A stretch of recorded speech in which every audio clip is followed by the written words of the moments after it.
শান্তি চুক্তি না হলে রাশিয়াকে কঠিন পরিণতি ভোগ করতে হবে হুঁশিয়ারি ট্রাম্পের। গাজার উত্তরাঞ্চলে ইসরায়েলি বাহিনীর নারকীয় তাণ্ডব, একদিনে নিহত অন্তত ৬০। হামাস ২ মাসের যুদ্ধবিরতিতে রাজি হলেও প্রতিক্রিয়া জানায়নি তেল আবিব। মিয়ানমারের সংবিধান রক্ষা করবে সেনাবাহিনী, ঘোষণা জান্তা প্রধানের। প্রতিশ্রুতি ভঙ্গ করে শান প্রদেশে হামলা, অভিযোগ MNDAA এর। বাড়ছে উত্তেজনা। জনশুনানিতে সরকারি বাসভবনে হামলার শিকার দিল্লির মুখ্যমন্ত্রী রেখা গুপ্তা, হাসপাতালে ভর্তি। অভিযুক্ত আটক। নিরাপত্তা দুর্বলতার কড়া সমালোচনা বিরোধীদের। এবং ইরান থেকে বিতাড়িত আফগান শরণার্থী বহনকারী বাসে আগুন, ১৭ শিশুসহ নিহত অন্তত ৭১। ট্রাক ও মোটরসাইকেলের সঙ্গে ত্রিমুখী সংঘর্ষে ঘটে দুর্ঘটনা।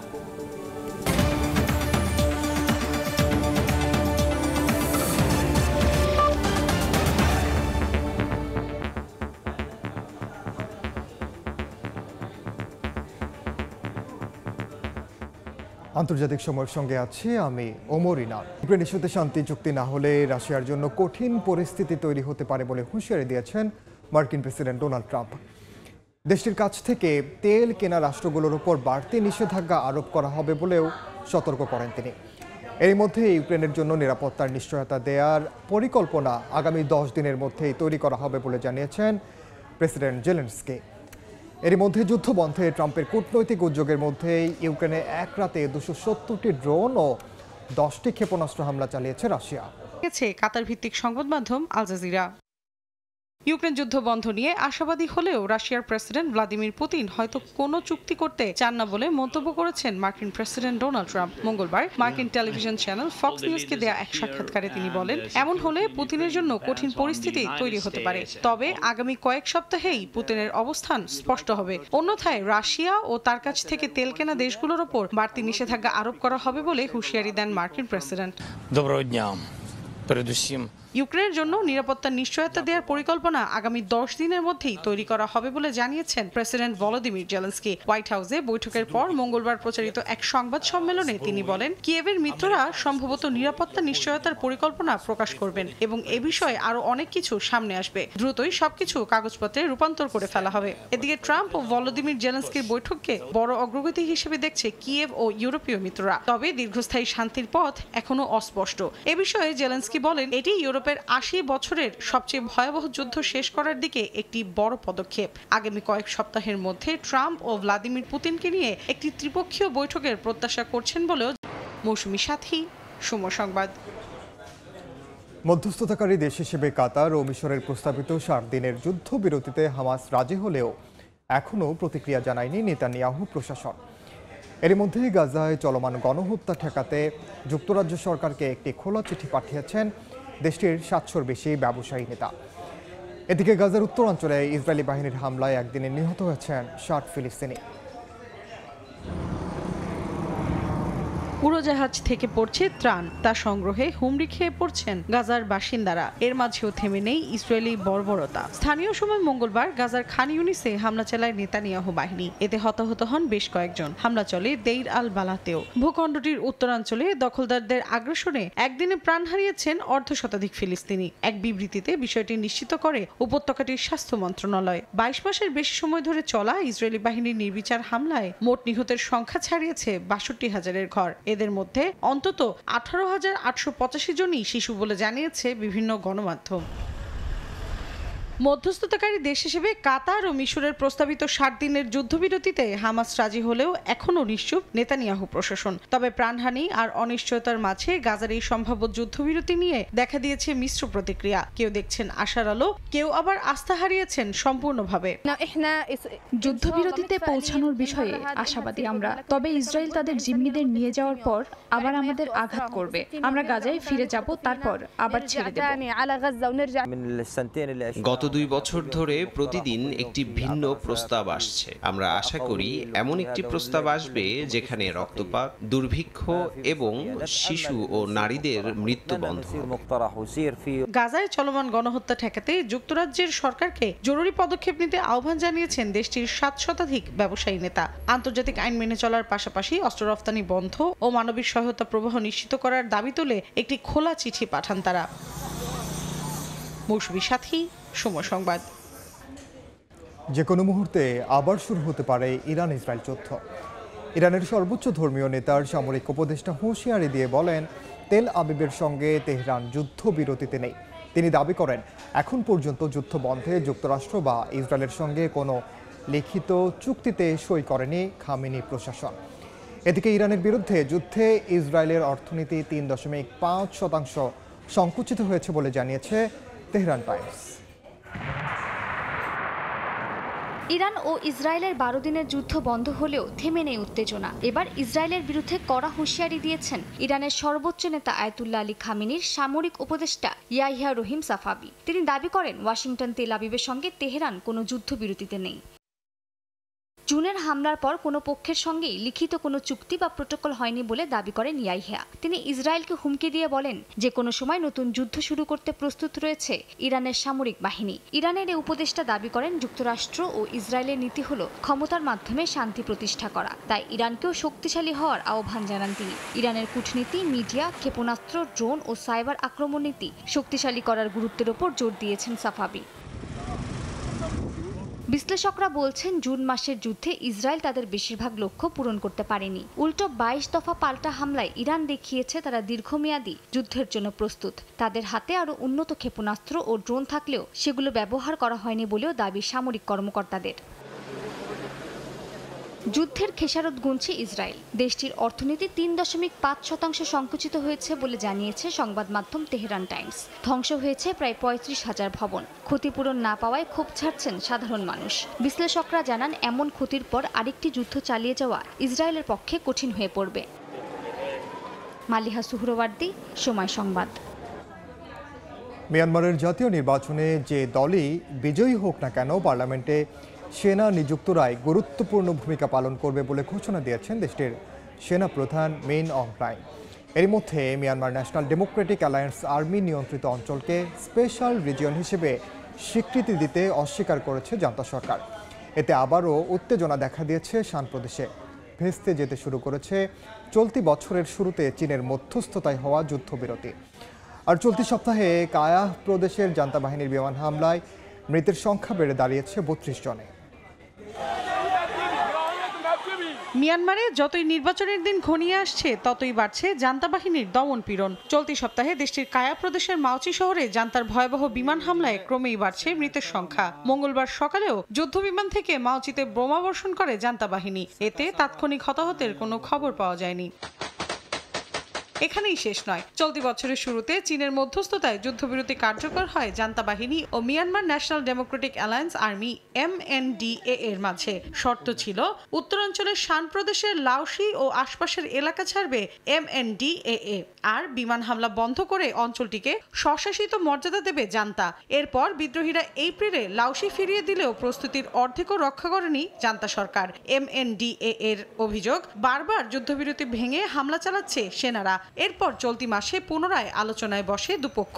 বৈঠকে MNDAA নিয়ন্ত্রিত অঞ্চলকে স্পেশাল রিজিয়ন 1 হিসেবে স্বীকৃতি দিতে অস্বীকার করে জান্তা সরকার। কোনো সমঝোতা না আসায় অস্ত্রবিরতি চুক্তির ভবিষ্যৎও ভেস্তে গেছে বলে জানিয়েছে বিভিন্ন গণমাধ্যম। এত কিছুর মাঝেও দেশজুড়ে সমর্থন আদায়ের প্রচারণা চালাচ্ছেন মিয়ানমারের জান্তা প্রধান মিন অং হ্লাইং। সম্প্রতি ম্যাগাও সফরে সেনা সদস্য, তাদের পরিবার ও স্থানীয় ব্যবসায়ীদের সঙ্গে দেখা করেন তিনি। এ সময় সবাইকে ভোটাধিকার প্রয়োগের আহ্বান জানান। পাশাপাশি 2021 সালে ক্ষমতাচ্যুত অং সান সুচির দল LNDর কঠোর সমালোচনা করেন তিনি। জান্তা প্রধান আরো জানান, বিজয়ী দল ক্ষমতায় গেলেও পার্লামেন্টে সেনা নিযুক্তরাই গুরুত্বপূর্ণ ভূমিকা পালন করবে। সংবিধান রক্ষার দায়িত্ব সেনাবাহিনী পালন করবে বলে স্পষ্ট বার্তা দেন তিনি। মৌসুমী সাথী, সময় সংবাদ। আন্তর্জাতিক সময় আরো থাকছে। ভয়াবহ বন্যায় পাকিস্তানের করাচিতে 10 জনের প্রাণহানি, ভারতের মুম্বাইয়ে 4 জনের মৃত্যু। দাবানলে পড়ছে ইরাকের কুর্দি অঞ্চল। চরম অগ্নিঝুঁকিতে স্পেনের গ্যালিসিয়া। দিল্লির মুখ্যমন্ত্রী রেখা গুপ্তার উপর সরকারি বাসভবনে জনশুনানি চলাকালে হামলার ঘটনা ঘটেছে। হামলাকারীকে আটক করেছে পুলিশ। ভারতীয় গণমাধ্যমের তথ্য মতে, রাজধানীর সিভিল লাইন্স এলাকায় মুখ্যমন্ত্রী জনশুনানির আয়োজন করছিলেন। শুনানিতে উপস্থিত এক ব্যক্তি হঠাৎ তাকে আক্রমণ করে। সঙ্গে সঙ্গে নিরাপত্তা কর্মকর্তারা ওই ব্যক্তিকে আটক করে। এ সময় মুখ্যমন্ত্রীকে প্রাথমিক চিকিৎসার জন্য হাসপাতালে নেওয়া হয়। পরে তিনি স্থিতিশীল আছেন বলে জানানো হয়। ক্ষমতাসীন দল ঘটনাটিকে গণতান্ত্রিক প্রক্রিয়ার উপর সরাসরি আঘাত হিসেবে আখ্যা দিয়েছে। অন্যদিকে বিরোধীরা নিরাপত্তা ব্যবস্থার দুর্বলতা নিয়ে কড়া সমালোচনা করেছে। ঘটনার পূর্ণাঙ্গ তদন্তের নির্দেশ দিয়েছে দিল্লি পুলিশ। পাশাপাশি মুখ্যমন্ত্রীর বাসভবনে নিরাপত্তা জোরদার করা হয়েছে। আফগানিস্তানের পশ্চিমাঞ্চলে ভয়াবহ সড়ক দুর্ঘটনায় অন্তত ৭১ জন নিহত হয়েছেন। এর মধ্যে ১৭ জনই শিশু বলে জানা গেছে। স্থানীয় সময় মঙ্গলবার ইরান ফেরত শরণার্থীদের বহনকারী একটি বাসের সঙ্গে ট্রাক ও মোটরসাইকেলের সংঘর্ষের পর আগুন ধরে যায়। অতিরিক্ত গতি ও অবহেলার কারণে এ দুর্ঘটনা বলে জানায় হেরাত প্রদেশের পুলিশ। বাসটি ইসলাম কালা সীমান্ত থেকে কাবুলের দিকে যাচ্ছিল। যাত্রীদের সবাই সম্প্রতি ইরান থেকে বিতাড়িত আফগান শরণার্থী বলে জানা গেছে। নিহতদের বিষয়ে তথ্য সংগ্রহের পর বিস্তারিত তথ্য প্রকাশের কথা জানিয়েছে তালেবান সরকার। ভারী বৃষ্টিতে সৃষ্ট বন্যায় বিপর্যস্ত ভারতের মহারাষ্ট্র। এতে মারা গেছেন অন্তত 4 জন। অতিবৃষ্টির কারণে তলিয়ে গেছে পাকিস্তানের সবচেয়ে বড় শহর করাচিও। অন্তত 10 জনের মৃত্যু হয়েছে। এছাড়া খাইবার পাখতুনখোয়া প্রদেশে পাহাড়ি ঢলে বেড়েই চলেছে নিহতের সংখ্যা। এদিকে যুক্তরাষ্ট্রের সাউথ ক্যারোলাইনায় হারিকেন এরিনের আশঙ্কায় জারি করা হয়েছে সতর্কতা। গত কয়েকদিন ধরে টানা মৌসুমি বৃষ্টিতে তলিয়ে গেছে ভারতের বেশ কয়েকটি অঞ্চল। বিশেষ করে কোমর সমান পানিতে ডুবে গেছে মুম্বাইয়ের রাস্তা। প্রাণহানির খবরও পাওয়া গেছে। নান্দেদে গোদাবরী নদীর পানি বিপদসীমা অতিক্রম করে তলিয়েছে ঘরবাড়ি। এরই মধ্যে নতুন করে উপকূলীয় জেলাগুলোতে প্রবল বৃষ্টি ও প্লাবনের সতর্কতা জারি করেছে দেশটির আবহাওয়া বিভাগ। অতিবৃষ্টিতে একই অবস্থা পাকিস্তানেরও। দেশটির সবচেয়ে বড় শহর করাচির রাস্তা তলিয়েছে হাঁটু পানিতে। বন্ধ রয়েছে যান চলাচলও। দেশটির দক্ষিণাঞ্চলীয় সিন্ধু প্রদেশে আগামী শুক্রবার পর্যন্ত টানা বৃষ্টির সম্ভাবনার কথা জানিয়েছে আবহাওয়া দপ্তর। এছাড়া পাহাড়ি ঢলে বিভিন্ন স্থানে ভেঙে পড়েছে বাড়িঘর। দেশটির খাইবার পাখতুনখোয়া প্রদেশে হতাহত হয়েছেন শত শত মানুষ। সবচেয়ে ভয়াবহ অবস্থা বনের জেলায়। সেখানে নিহতের সংখ্যা সবচেয়ে বেশি হওয়ার পাশাপাশি নিখোঁজও রয়েছেন অনেকে। প্রায় ৮০% সড়ক ধুয়ে গেছে বন্যায়। সেনা প্রকৌশলীরা ভারী যন্ত্রপাতি দিয়ে রাস্তা পরিষ্কার ও সাহায্য পৌঁছাতে ব্যস্ত। স্থানীয়রা আশঙ্কা করছেন ধ্বংসস্তূপের নিচে আরও অনেক মরদেহ চাপা পড়ে আছে। এদিকে যুক্তরাষ্ট্রের সাউথ ক্যারোলাইনায় হারিকেন এরিনের আশঙ্কায় জারি করা হয়েছে সতর্কতা। উপকূল ঘেঁষে তাণ্ডব চালালেও মূল ভূখণ্ডে আশ্রয় পড়বে না বলে পূর্বাভাস দিয়েছে আবহাওয়া বিভাগ। তবে এরই মধ্যে ডেয়ার কাউন্টিতে জরুরি সতর্কতা জারি রয়েছে। এছাড়া সমুদ্র থেকে 15 ফুট উঁচু ঢেউয়ে বিপর্যস্ত হয়ে পড়েছে উপকূলীয় সড়কগুলো। নাদিম। আগ্রাসী দাবানলে পড়ছে বিশ্বের বিভিন্ন দেশ। স্পেনের উত্তর পশ্চিমাঞ্চলের শুকিয়ে যাওয়া বনভূমি জুড়ে দাবানল ভয়াবহ রূপ নিয়েছে। চরম ঝুঁকিতে রয়েছে গ্যালিসিয়া অঞ্চল। টানা কয়েকদিন ধরে দাবানলে পড়ছে ইরাকের কুর্দি অঞ্চল। তীব্র বাতাসের পাশাপাশি পাহাড়ি এলাকায় পাতা মাইন আগুন নেভানোর কাজে বড় বাধা হয়ে দাঁড়িয়েছে বলে জানিয়েছে স্থানীয় কর্তৃপক্ষ। আলজেরিয়ার বাজার প্রদেশে ভয়াবহ দাবানল গ্রাস করেছে একাধিক গ্রাম। টানা কয়েকদিন ধরে দাবানলে পড়ছে ইরাকের কুর্দি অঞ্চলের হালাবজা শহরের পার্বত্য এলাকা ও তৃণভূমি। তীব্র বাতাসের পাশাপাশি পাহাড়ি এলাকায় পাতা মাইন আগুন নেভানোর কাজে বড় বাধা হয়ে দাঁড়িয়েছে।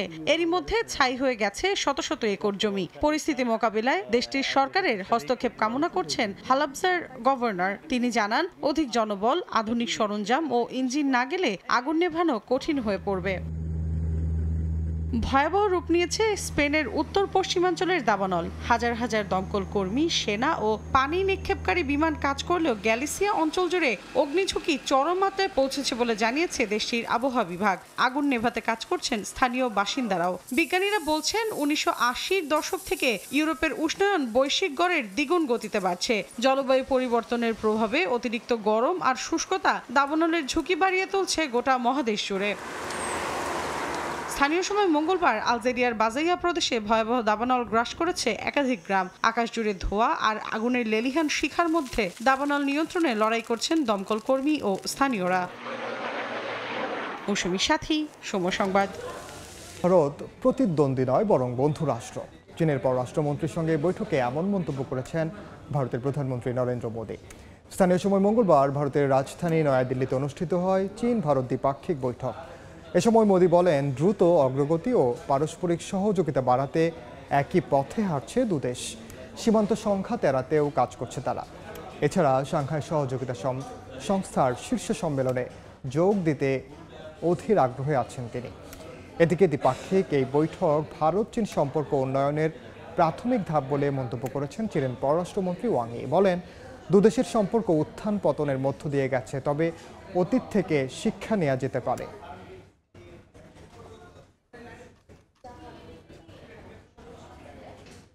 ভারতের মুম্বাইয়ের 2 স্টেশনের মধ্যে আটকে থাকা মনো রেলের 800-রও বেশি যাত্রীকে 4 ঘন্টার চেষ্টায় উদ্ধার করা হয়েছে।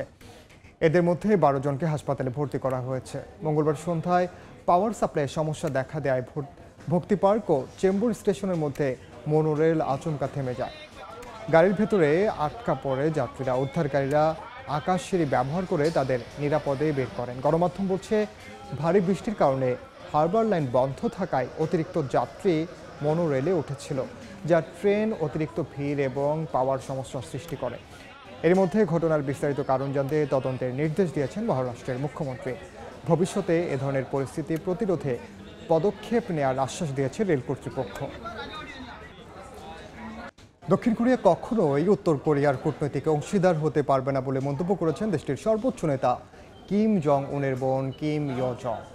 সিউল সরকারকে দুমুখ আখ্যা দিয়ে তিনি বলেন, ওয়াশিংটনের সঙ্গে সামরিক মহড়া চালিয়ে পিয়ংইয়ংয়ের সঙ্গে শান্তি প্রতিষ্ঠার কথা বলা অর্থহীন।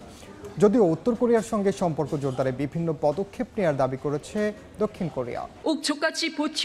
স্থানীয় সময় বুধবার রাষ্ট্রীয় এক বিবৃতিতে উত্তর কোরিয়ার সর্বোচ্চ নেতা কিম জং উনের বোন কিম ইয় জং শান্তি আলোচনার প্রস্তাব প্রত্যাখ্যান করে বলেন, দক্ষিণ কোরিয়া কখনোই উত্তর কোরিয়ার কূটনৈতিক অংশীদার হতে পারবে না।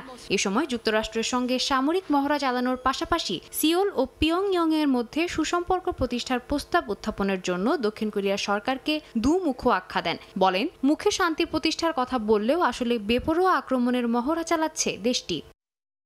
এই মুহূর্তে যুক্তরাষ্ট্র ও দক্ষিণ কোরিয়ার বেপরোয়া আক্রমণের মহড়া আমাদের দেশের নিরাপত্তার জন্য হুমকি স্বরূপ। লি জে মিয়ং তার পূর্বসূরীদের কর্মকাণ্ডগুলোরই অনুকরণ করছে আর নাম দিচ্ছে প্রতিরক্ষামূলক মহড়া। এটি সিওল সরকারের দ্বৈত ব্যক্তিত্বকে স্পষ্টভাবে তুলে ধরে। কিম ইয় জং অভিযোগ করেন, সিওল দশকের পর দশক ধরে উস্কানিমূলক নীতি চালিয়ে যাচ্ছে। এর আগে কিম জং উন নিজেও যৌথ মহড়াকে যুদ্ধ উস্কানোর সুস্পষ্ট বার্তা বলে অভিহিত করেন এবং দ্রুত পারমাণবিক শক্তি বাড়ানোর ঘোষণা দেন।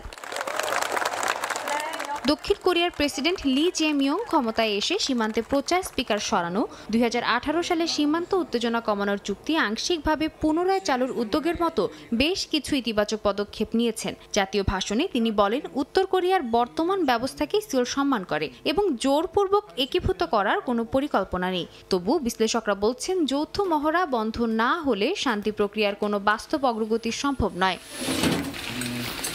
সাদিয়া তাসনিম, সময় সংবাদ। দেখছেন আন্তর্জাতিক সময়। নাইজেরিয়ার উত্তরাঞ্চলের কাটসিনা প্রদেশের ফজর নামাজের সময় মসজিদে ঢুকে 27 মুসল্লিকে হত্যা করেছে সন্ত্রাসীরা। হামলায় আহত হয়েছেন বেশ কয়েকজন। স্থানীয়রা জানান, মঙ্গলবার ভোর 4টায় উনগুয়ান মানতাও এলাকায় নামাজের সময় মসজিদে ঢুকে এলোপাতাড়ি গুলি চালায় অস্ত্রধারীরা। আহতদের মধ্যে কয়েকজনের অবস্থা গুরুতর। কোনো গোষ্ঠী হামলার দায় স্বীকার করেনি। তবে উত্তর পশ্চিম ও উত্তর মধ্য নাইজেরিয়ার গ্রামীণ এলাকায় জমি ও পানির সীমিত উৎসকে কেন্দ্র করে স্থানীয় চাষি ও গৃহপালিত পশুপালকদের মধ্যে সংঘর্ষের কারণে এ ধরনের হামলার ঘটনা বেড়েছে। ধারণা করা হচ্ছে, পূর্ব বিরোধ ও আধিপত্য বিস্তারকে কেন্দ্র করেই এই হামলা চালানো হয়েছে। 2 জাপানি পর্যটককে হত্যার জেরে ফিলিপিন্সের 2 নাগরিককে আটক করেছে পুলিশ। স্থানীয় সময় মঙ্গলবার রাজধানী ম্যানিলা থেকে তাদের আটক করা হয়। হত্যার ঘটনায় আরও একজন সন্দেহভাজন পলাতক রয়েছে বলে জানিয়েছে পুলিশ। গত শুক্রবার রাজধানীর ম্যানিলায় ট্যাক্সি থেকে নামার সময় গুলি করে হত্যা করা হয় 2 জাপানি পর্যটককে। এরপর বন্দুকধারীরা ওই 2 পর্যটকের ব্যাগপত্র নিয়ে পালিয়ে যায়। সিসিটিভি ফুটেজ দেখে হামলাকারীদের শনাক্ত করে পুলিশ। ওই ঘটনায় ম্যানিলায় বসবাসরত জাপানি নাগরিক, ব্যবসায়ী ও পর্যটকদের সতর্ক থাকার পরামর্শ দিয়েছে জাপানি দূতাবাস। অবশেষে সমঝোতায় এসেছে এয়ার কানাডার কেবিন ক্রু ইউনিয়ন। স্থানীয় সময় মঙ্গলবার আলোচনার মাধ্যমে বিরোধ মেটানোর পর ধর্মঘট প্রত্যাহার করেন তারা। টানা 4 দিন অচল অবস্থার পর স্থানীয় সময় মঙ্গলবার ধীরে ধীরে স্বাভাবিক হতে শুরু করে কানাডার বৃহত্তম এয়ারলাইনের ফ্লাইটের কার্যক্রম। তবে পরিস্থিতি পুরোপুরি স্বাভাবিক হতে আরও অন্তত 1 সপ্তাহ সময় লাগবে বলে জানিয়েছে কর্তৃপক্ষ। পাশাপাশি যাত্রীরা রিফান্ড, ট্রাভেল ক্রেডিট বা অন্য এয়ারলাইন্সে পুনঃ বুকিংয়ের সুযোগ পাবেন। গত শনিবার 4 দশকের মধ্যে প্রথমবারের মতো ধর্মঘটে নামেন এয়ার কানাডার কেবিন ক্রুরা। তাদের দাবি ছিল যাত্রী বোর্ডিং সহ বিভিন্ন দায়িত্ব পালনের জন্য তাদের অতিরিক্ত পারিশ্রমিক দিতে হবে। দেখছেন আন্তর্জাতিক সময়। নরওয়ের ক্রাউন প্রিন্সেস বড় ছেলে মারিয়াস বোর্গ হোয়েবির বিরুদ্ধে 4 নারীকে ধর্ষণ সহ বেশ কিছু অপরাধের অভিযোগ আনা হয়েছে। 1 বছর ধরে তার বিরুদ্ধে পুলিশের তদন্ত চলার পর এমন পদক্ষেপ নেওয়া হয়েছে। 28 বছর বয়সী মারিয়াস বোর্গ হোয়েবি নরওয়ের ক্রাউন প্রিন্সেস মেটে ম্যারিটের ছেলে এবং সিংহাসনের উত্তরসূরি ক্রাউন প্রিন্স হাকনের সৎ ছেলে। আগামী বছরের শুরু থেকে হোয়েবিকে বিচারের মুখোমুখি করা হতে পারে। গুরুতর অভিযোগগুলোতে দোষী সাব্যস্ত হলে তার সর্বোচ্চ 10 বছর পর্যন্ত কারাদণ্ড হতে পারে বলে জানান রাষ্ট্রীয় কৌঁসুলি। যদিও অভিযোগগুলো অস্বীকার করেছেন মারিয়াস বোর্গের আইনজীবী। গণমাধ্যমের প্রতিবেদন অনুযায়ী হোয়েবি গ্যাং সদস্যদের সঙ্গে সময় কাটান। কুখ্যাত অপরাধীদের সঙ্গে তার সম্পর্ক নিয়ে কথা বলতে 2023 সালে পুলিশ তার সঙ্গে যোগাযোগ করেছিল। এর আগে 2017 সালে একটি সঙ্গীত উৎসবে কোকেন ব্যবহার করার অভিযোগে তাকে আটক করে পুলিশ।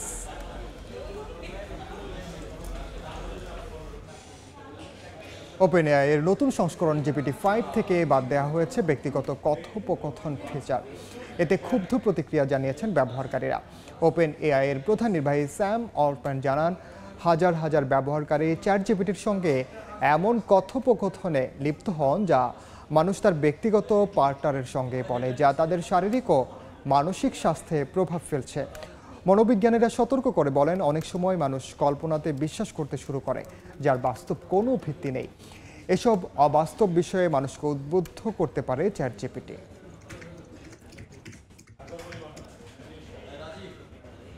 আন্তর্জাতিক সময়ের শীর্ষ সংবাদগুলো জানিয়ে দিচ্ছি আরেকবার।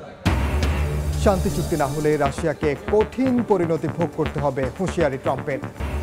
গাজার উত্তরাঞ্চলে ইসরায়েলি বাহিনীর নারকীয় তাণ্ডব, একদিনে নিহত অন্তত 60। হামাস 2 মাসের যুদ্ধবিরতিতে রাজি হলেও প্রতিক্রিয়া জানায়নি তেল আবিব। এবং জনশুনানিতে সরকারি বাসভবনে হামলার শিকার দিল্লির মুখ্যমন্ত্রী রেখা গুপ্তা, হাসপাতালে ভর্তি, অভিযুক্ত আটক। নিরাপত্তা দুর্বলতার কড়া সমালোচনা বিরোধীদের।